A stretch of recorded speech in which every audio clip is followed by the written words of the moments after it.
પ્લીઝમાં આગળ વાત કરીએ તો એસઆઈઆર અંગે કોંગ્રેસ અને આમ આદમી પાર્ટીના આક્ષેપ અંગે શાસક પક્ષે આકરા પ્રહારો કર્યા છે। ભાજપનું કહેવું છે કે વિરોધ પક્ષ માત્ર વિવાદો ઊભા કરવામાં માને છે। સરકારના દરેક લોક કલ્યાણના નિર્ણયોમાં વિવાદ ઊભો કરવો એ તેમની રણનીતિ રહી છે।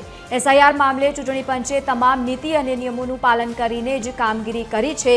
અગાઉ બિહારમાં પણ રાહુલ ગાંધી અને કોંગ્રેસે વોટ ચોરીના આક્ષેપો કર્યા હતા, જે પાયાવિહોણા સાબિત થયા હતા। વધુમાં તેમણે કહ્યું છે કે વીબીજી રામજી યોજના અને કાર્યશાળા કોંગ્રેસ હંમેશા લોકોપયોગી યોજનાઓનો વિરોધ કરતી આવી છે। જે જુદા જુદા ચૂંટણી પંચ દ્વારા જ્યારે જે કામગીરી એસઆઈઆરની થઈ છે, લગભગ 13 થી 14 વખત થઈ છે, એમાં જે નીતિ નિયમો અને કાયદાનું પાલન થયું છે, એ જ પ્રકારે અત્યારે પણ આ એસઆઈઆરની પ્રક્રિયા થઈ રહી છે।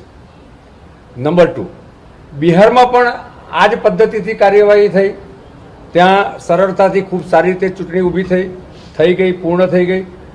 ત્યાં પણ કોંગ્રેસે અને રાહુલ ગાંધીએ અનેક પ્રકારના આક્ષેપો કર્યા, એ વોટ ચોરીના આક્ષેપો હોય કે જુદા જુદા પ્રકારના ઈવીએમના હોય, ક્યારેક શાહીના હોય। આ કોંગ્રેસની પરંપરા રહી છે।